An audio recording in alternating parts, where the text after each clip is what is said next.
a fé em Cristo, né? Aleluia. E nós vamos estar falando sobre isso nesta noite, amém? Dando continuidade ao estudo das Escrituras Sagradas e que se segue, irmãos, aí, não sabemos ainda por quanto tempo, né? Porque nós só vamos parar agora quando nós concluirmos o Novo Testamento lá no livro do Apocalipse, amém? Como texto base, irmãos, para nossa leitura, eu quero convidar você para nós lermos Carta aos Romanos, capítulo de número 3, versículo de número 21. Romanos, capítulo de número 3, versículo de número 21. Quantos encontraram, posso dizer amém? Mas agora se manifestou sem a lei a justiça de Deus, tendo testemunho da lei e dos profetas, isto é, a justiça de Deus pela fé em Jesus Cristo, para todos e sobre todos os que creem, porque não há diferença. Todos pecaram e destituídos estão da glória de Deus, sendo justificados gratuitamente pela sua graça, pela redenção que há em Cristo Jesus, o qual Deus propôs pela propiciação, pela fé no seu sangue, para demonstrar a sua justiça, pela remissão dos pecados dantes cometidos sobre a paciência de Deus. Amém? Vamos, aleluia, fazer mais uma oração. Glorioso Deus e eterno Pai, nesse momento nós levantamos mais uma vez a nossa voz de oração. Senhor, eu venho suplicar a tua benevolência, a tua misericórdia, Deus. Toma minha vida nesta noite, me usa, Pai amado, como um canal, Senhor, aleluias, para transmitir a tua palavra aos teus filhos e às tuas filhas, que o teu nome seja glorificado. Assim nós te pedimos, certo da bênção, em nome de Jesus. Amém e amém. Os irmãos podem tomar assento, louvando a Deus com uma salva de palmas bem alegre para Jesus. Graças a Deus. Meus irmãos, nós vamos continuar falando então, aleluia, estudando a carta aos Romanos, amém? Nós, irmãos, tratamos esse livro da Bíblia como epístola, como carta, mas alguns estudiosos, irmãos, eles até não a têm como uma carta somente, mas como um grande tratado teológico, amém? O apóstolo Paulo, quando ele escreve essa carta, segundo, irmãos, a tradição, ele estava saindo da cidade de Corinto e estava, irmãos, indo para Jerusalém. Havia, irmãos, naqueles dias um decreto do imperador romano que todos os judeus deveriam deixar a capital do Império Roma. E muitos judeus, irmãos, ao voltarem para a cidade de Jerusalém, voltaram, irmãos, aleluia, sem nenhum tipo de amparo, aleluia, financeiro. E a igreja de Jerusalém, os santos de Jerusalém, estavam passando por muita dificuldade financeira e até mesmo de alimentação.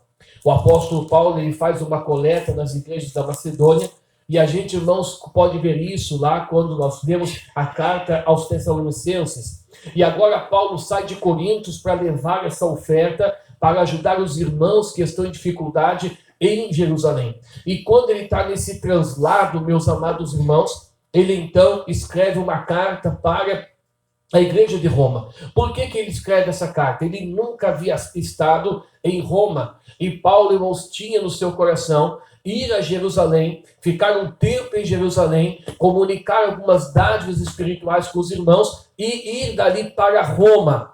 Ficar com os irmãos em Roma por um tempo e seguir adiante até a Espanha. Isso ele deixa bem relatado ali no livro de Atos dos Apóstolos. E quando Paulo, irmãos, vai se dirigindo, aí ele escreve essa carta com uma ampla liberdade. Por quê? Porque, irmãos, é a única carta que você vai ver que o apóstolo Paulo escreveu, aleluia, que ele não vai tratar de um assunto doutrinário específico ou de falar de algum problema da igreja local. As outras cartas que nós vamos estudar, você vai ver que elas vão tratando problemas que estão dentro daquela determinada igreja. A carta aos Romanos, não, Paulo, ele não menciona. Então, Paulo, o que ele anuncia? Ele anuncia, irmãos, aleluia, a verdade, a essência do evangelho, das boas novas que ele recebeu de Cristo. Amém? Como introdução, antes de nós entrarmos, aleluia, no texto propriamente dito que eu quero compartilhar com os irmãos, Aleluia, nós lemos aqui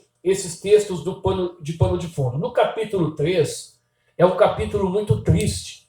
Por que muito triste? Porque quando você lê o capítulo de número 3, associado com o capítulo 1, capítulo 2, Paulo, meus amados irmãos, ele encerra todo mundo, né, debaixo de uma condenação. E quando você lê, né, por exemplo, nós vamos, quando a gente lê a partir do versículo de número 12 do capítulo 3, Paulo vai dizer assim, ó, a partir do versículo 10, como está escrito, não há um justo, nenhum sequer. Não há quem entenda, não há ninguém que busque a Deus. Todos se extraviaram e juntamente se fizeram inúteis. Não há quem faça o bem, não há nenhum só. A sua garganta é sepulcro aberto, com as línguas tratam enganosamente. Peçonhas de áspides estão debaixo dos seus lábios, cuja boca está cheia de maldição e amargura. Os pés são ligeiros para derramar sangue. Em seus caminhos há destruição e miséria. E não conheceram o caminho da paz. Não há temor de Deus diante dos seus olhos. Então, olha a condição que Paulo está colocando aqui, ó. Então, Paulo, irmãos, nesse capítulo, ele encerra todos debaixo de uma condenação. E Paulo vai dizer, por causa dos pecados e da vida pecaminosa que a humanidade vivia, todos estavam o quê? Estavam com uma inimizade para com Deus. Aí quando o texto vai ficando deprimente, Paulo agora, irmãos, quando nós adentramos a partir do versículo 21, do capítulo 3 ainda, ele vai dizer que agora se manifestou, sem a lei, a justiça de Deus. Paulo está falando de quem aqui? Paulo está falando de Jesus. Jesus agora se manifesta, né? Como a gente vai ver no versículo 22, isto é, a justiça de Deus pela fé em Jesus Cristo para todos os que, e sobre todos os que creem, porque não há diferença. Todos pecaram e destituídos estavam da glória de Deus. Não tem como nós falarmos, né, presbítero Renato, de justificação sem relembrarmos a condição do ser humano diante de Deus. Amém? Existem algumas pessoas que, ao ganhar um banho de misericórdia, eles esquecem da verdadeira condição que viviam até Cristo resgatar elas. E uma das coisas que nós precisamos ter vivo dentro de nós é exatamente isso. Sabemos qual era a nossa condição até nós sermos resgatados por Cristo por meio do seu sacrifício. Algumas pessoas, irmãos, tratam Deus como se fosse o seu empregado, como se fosse o seu escravo. Algumas pessoas servem a Deus achando, irmãos, que Deus é privilegiado por eles estarem na igreja. Algumas pessoas, irmãos, eles associam a sua vida com Deus baseado naquilo que recebem da parte de Deus, se comportando, a expressão pode ser um pouco forte, mas é uma realidade, se comportando como verdadeiras concubinas, que só se aproximam de Deus por interesse, só se aproximam de Deus porque estão esperando receber alguma coisa em troca. E aí, irmãos, eu identifico uma miséria muito grande nos altares. Por quê? Porque, irmãos, existem uns agenciadores desse evangelho. E o que mais você ouve quando você vai para a internet, para as redes sociais, você ouve o quê? Um evangelho de negociação, um evangelho de barganha, um evangelho, irmãos, aonde a criatura, como muito bem colocou aqui o presbítero Renato, terça-feira passada, a criatura está acima do Criador. Amém? Algum tempo atrás, agora, irmãos, apareceu uma imagem, né, de uma grande liderança cristã, e a alusão, a imagem que era de Cristo, que era apresentado ali, essa liderança não é uma liderança protestante, não é uma liderança evangélica, ela simplesmente colocou a imagem que apontava para Cristo num plano inferior, sobre uma escuridão, e ele aparecia na imagem num plano superior, com todos os holofotes sobre eles. Por que isso? Porque algumas pessoas conceberam essa ideia que Deus é privilegiado por eles estarem dentro da igreja. Quando a verdade revelada aqui, através do apóstolo Paulo, é o seguinte: todos nós, os que estamos aqui, e todos aqueles que não estão dentro da instituição chamada igreja, todos pecaram e destituídos estavam da glória de Deus. Essa era a minha condição, essa era a tua condição. Amém? Então, por mais que uma pessoa tenha uma vida moralmente correta e diga: olha, eu não faço mal para ninguém, eu ajudo as pessoas, eu sou uma pessoa boa, não importa, porque se não reconhecer que precisa receber a Cristo como seu Salvador, para receber por meio do sacrifício de Cristo a expiação do seu pecado e ter a sua falha justificada e então poder ter uma reconciliação com Deus, tal pessoa não conseguirá desfrutar da salvação da alma. Amém? Amém. Então, antes de eu entrar propriamente dito no que aquilo que Deus colocou no meu coração, eu gostaria de deixar bem claro isso. Que aqui, irmãos, não há lugar para bambambãs. No Evangelho não tem lugar para popstar. No Evangelho, irmãos, não tem ninguém, aleluia, que está aqui porque era bonito, porque era inteligente, porque tinha algo que chamou a atenção de Deus. Se hoje nós estamos aqui, é porque a misericórdia de Deus nos alcançou. Pelas nossas obras, pelas nossas atitudes, pela vida que nós levávamos, o que nós merecíamos era ser jogado no inferno e viver a eternidade toda no sofrimento. Mas a Bíblia vai nos revelar, no Evangelho de João, no capítulo 13, no versículo 16, que Deus amou o mundo de tal maneira que deu seu único filho, para que todo aquele que nele crê não pereça, mas tenha a vida eterna. Amém? Uma vez entendendo isso, meus irmãos, tá? Nós temos que ter a seguinte concepção: nós temos que servir a Deus por aquilo que Deus é e por aquilo que Deus fez por nós. Não por aquilo que eu espero receber da parte de Deus. Amém? E quando eu me deparo, auxiliar o irmão João, com essa verdade bíblica, eu fico muito preocupado. Por que muito preocupado? Porque, irmãos, hoje, o evangelho de mercado, o evangelho de negócio, o evangelho de barganha, leva as pessoas para a igreja através de quê? Vem porque Deus vai te dar. Vem porque Deus vai fazer. Escute-me bem, Deus dá, Deus cura, Deus transforma, Deus liberta, Deus prospera, Deus faz tudo isso. Agora, essa não deve ser a nossa motivação para nós estarmos na casa de Deus. Você sabe por que tem muito crente que se desvia? Sabe por que tem muito crente, irmãos, que ele vive numa gangorra espiritual?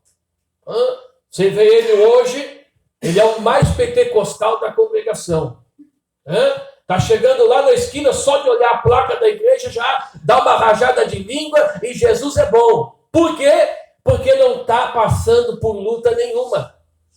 Agora, se ele vai para um estreito, se ele vai para um vale, se ele vai passar por uma dificuldade, aí ele fica deprimido. Não quer conversar com ninguém, não ora, não jejua, não vem no culto. E quando o pastor ou algum obreiro vai conversar com ele, ele pensa: não, eu acho que Deus nem existe, Deus não me ama, Deus não tem nada comigo. Por que isso? Porque tais pessoas, irmãos, têm a fé racional. E eles só acham que Deus é bom enquanto Deus faz as vontades deles. Nós temos um problema muito sério de tratarmos com os nãos de Deus. A gente gosta muito do sim de Deus. Agora, quando Deus diz não, a gente não gosta. Amém? Agora, quantas vezes o pai e a mãe precisa falar não para preservar os seus filhos? Amém? Então, entendendo isso, que todos nós estamos encerrados no pecado, consequentemente, porque Deus não suporta o pecado, nós éramos inimigos de Deus, a lei de Deus mostrava os nossos erros, Deus nos amou de uma tal maneira, e por meio de Jesus Cristo, da fé dele, rompe com essa inimizade e nos dá agora uma esperança. Amém? Então, todo aquele que olha para Cristo e entende isso, ele recebe o que nós chamamos de justificação. É justificado diante de Deus. Amém? O que é uma pessoa justificada? É uma pessoa, irmãos, que ela deixa de ser devedora. Ela deixa, irmãos, de ter um pleito acusatório contra ele. Amém? Hoje, quando alguém querer trazer a pauta a tua vida pregressa sem Cristo, tudo que você fez de pecado, de erro, amém? Se alguém querer trazer à tona, essa pessoa não tem moral para te acusar. Por que não tem moral para te acusar? Porque Jesus te justificou. E diante de Deus, se você crê em Jesus e vive conforme a palavra de Cristo ordena, você não tem dívida diante do Senhor. Amém? Então vamos entender o seguinte. Nessa perspectiva que Paulo está nos ensinando, não há outro meio de salvação a não ser Jesus Cristo. Os irmãos estão entendendo? Não existe outra forma de nós nos salvarmos a não sermos pela pessoa de Jesus. E nós precisamos entender o seguinte, que Jesus, irmãos, tem que estar em primeiro lugar na nossa vida. Acima de tudo e acima de todos. Os irmãos estão entendendo? Jesus tem que estar acima de tudo e acima de todos. Você ama as pessoas. E tem pessoas que você gera um amor, que esse amor, ele transcende até o tempo, porque as pessoas deixam de existir e você continua amando aquela pessoa. Mas esta pessoa que é tão importante, que você ama até mesmo depois dela deixar de existir na face da terra, ela não pode estar acima de Cristo na tua vida. Amém? Quando nós fizemos de Deus, de Jesus, a prioridade na nossa vida, então agora nós somos maduros na fé. Amém? E não condicionamos a nossa fé às situações, às circunstâncias ou a pessoas. Eu não consigo entender pessoas, irmãos, que deixam de servir a Deus por causa do cônjuge, por causa de um namorado, de uma namorada, por causa de um emprego, por causa, irmãos, de uma ideologia, por causa de um brinco, por causa de um corte de cabelo, por causa, irmãos, de uma saia, por causa de uma vestimenta. Eu não consigo entender isso. Amém?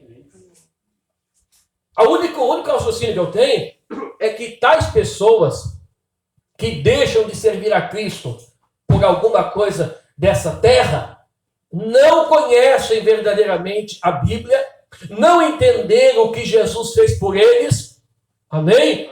E entrar, irmãos, no movimento, porque aqui há uma revelação para nós. Há uma distância muito grande de uma pessoa entrar no Evangelho e o Evangelho entrar numa pessoa. Os irmãos estão entendendo? Nós tivemos já casos, de pessoas que estiveram conosco, participaram dos nossos cultos, fizeram estudos bíblicos conosco e hoje estão vivendo em outros lugares, praticando totalmente ao contrário aquilo que aprenderam aqui. Por que isso acontece? Porque tais pessoas, elas entraram no Evangelho, mas o evangelho não entrou na vida delas. Amém? Então nós precisamos o quê? Absorver a palavra de Deus. Amém? O apóstolo Paulo, então, ele mostra a condição do ser humano. Quando parece que estava tudo perdido, então ele acende uma luz e diz, olha, por meio da fé em Jesus, há uma esperança para nós. Nós recebemos a justificação. Amém? Quando Jesus, irmãos, morreu lá na cruz do Calvário, você sabe quem é que tinha que estar na cruz? Nós. Nós deveríamos pagar o preço pelos nossos pecados. Nós deveríamos. Agora, é difícil da gente abrir a boca e confessar isso, né? É difícil a gente pegar e reconhecer que nós deveríamos pagar o preço. Então, Jesus, ele paga o preço pelos nossos pecados. Amém?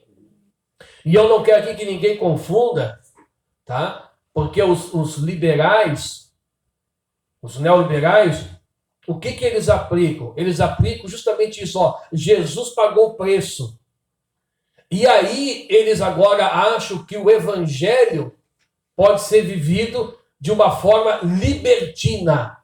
Porque existe uma diferença muito grande de liberdade para libertinagem. Amém? Mas esse é um tema que o presbítero Renato é que vai adotar, vai falar sobre ele na próxima terça-feira. Amém?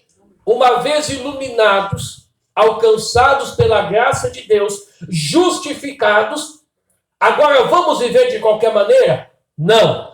Nós temos que ter agora a consciência que o nosso compromisso é muito maior. Amém? Então eu creio que você entendeu que todos estavam encerrados debaixo do pecado. Amém?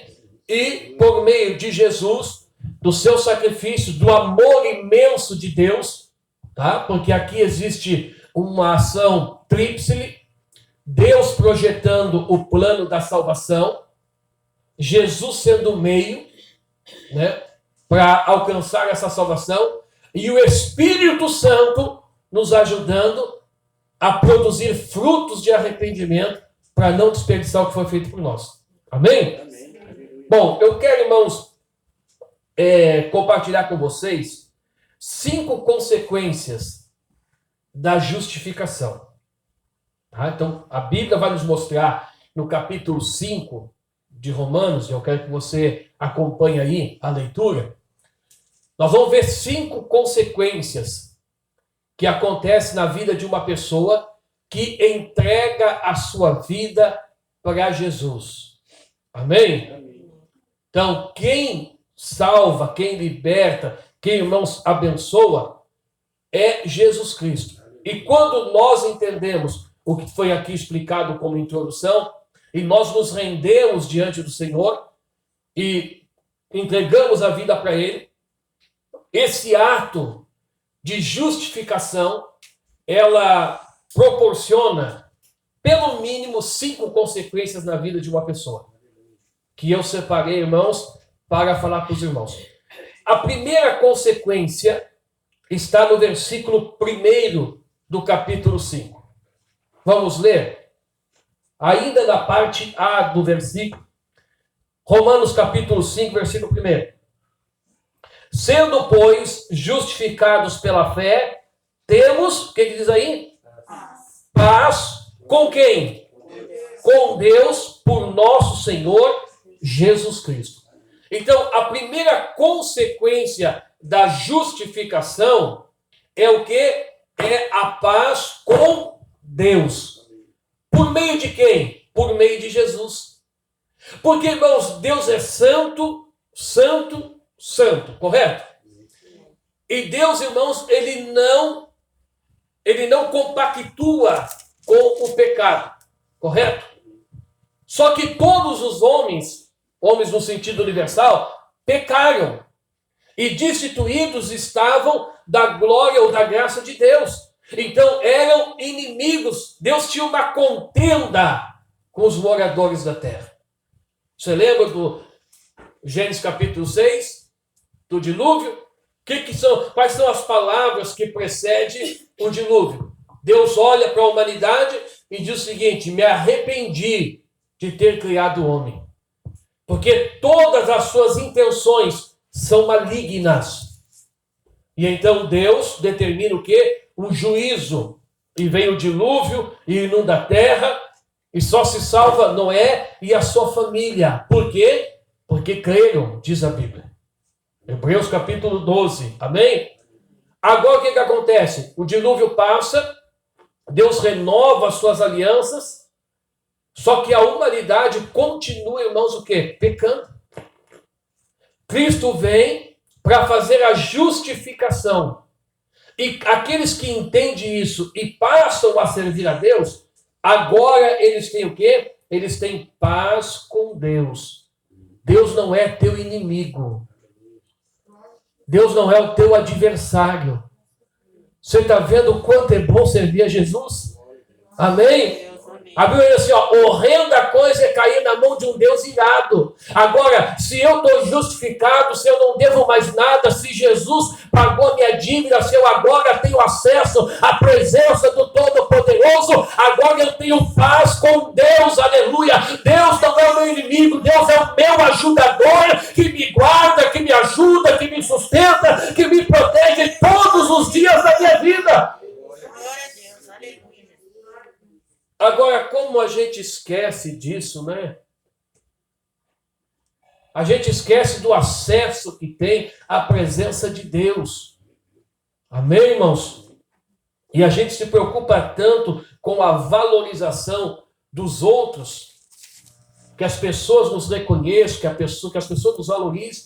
Irmãos, se Deus me amou dessa maneira, se Jesus fez tudo o que fez por mim, eu não vou entrar em depressão porque alguém não me ama. Eu não vou entrar em depressão porque alguém não me ajuda. Eu não vou entrar em depressão se alguém não reconhece, aleluia, as minhas virtudes. O importante, irmãos, é que quando eu olho para o meu redor e eu vejo que eu estou talvez sozinho ou sendo irreconhecível, eu levanto os olhos para o céu, olho para a palavra de Deus e vejo que eu tenho um Deus sempre pronto para me socorrer. Amém? Você está entendendo? Diga glória a Deus. Primeira consequência, então, da justificação, irmãos, é a paz com Deus.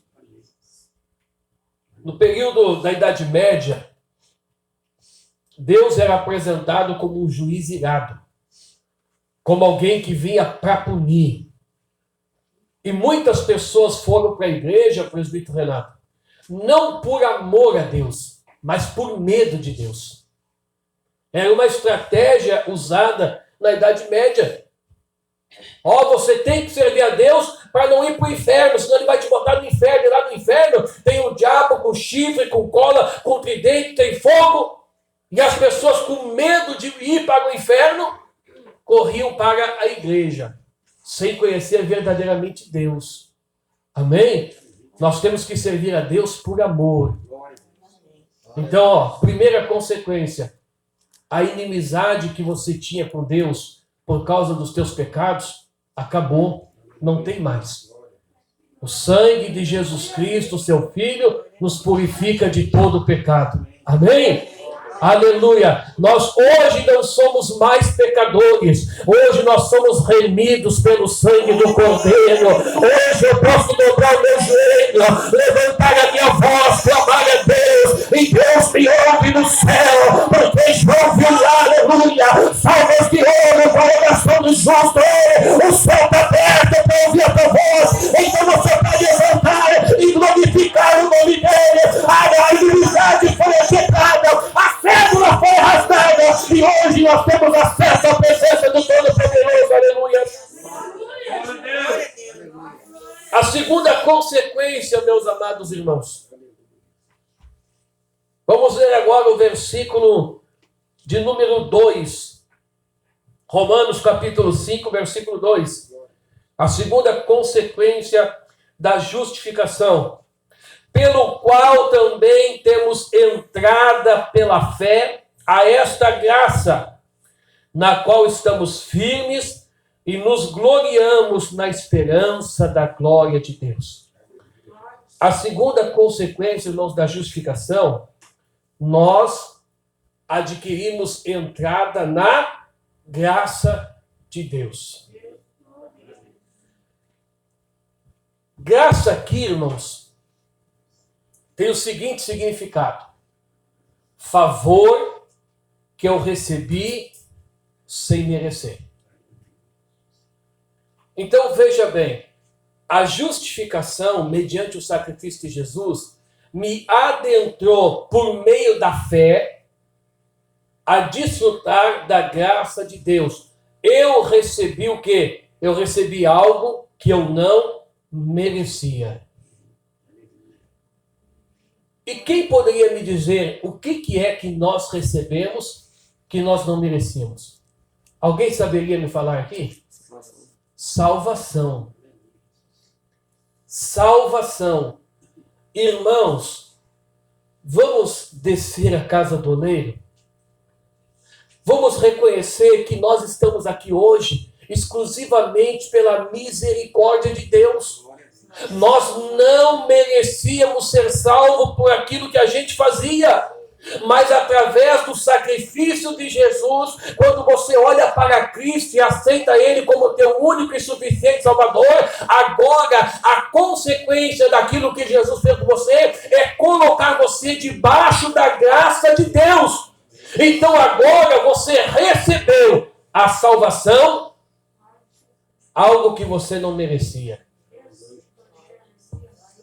E quando eu olho para isso, eu vejo o quão grande é a nossa responsabilidade. Porque você imagine, você estava caminhando, eu estava caminhando rumo ao inferno. E aí alguém que não tinha nada que ver com a minha vida, porque eu estava colhendo os frutos da minha impiedade, da minha vida de pecado, agora torna-se o substituto. Toma o meu lugar, paga o preço que eu tinha que pagar e me livra daquela condenação. Eu vou fazer uma pergunta para todos nós aqui. De que forma a gente recompensa Deus pelo que Ele fez? Com que nós vamos pagar o que Deus fez por nós? Jesus um dia disse assim, olha, o reino dos céus, o reino de Deus, melhor dizendo, é semelhante a um homem que achou um grande tesouro. Então ele vai, vende tudo que tem e pega o dinheiro para comprar aquele campo. Sabe o que Jesus está dizendo? Tá? Quando ele faz essa expressão do tesouro e também da pérola, ele está dizendo assim, ó, que quando uma pessoa entende que ele foi alcançado pela salvação, nada mais nesse mundo tem valor para ele. Ele abre a mão de tudo.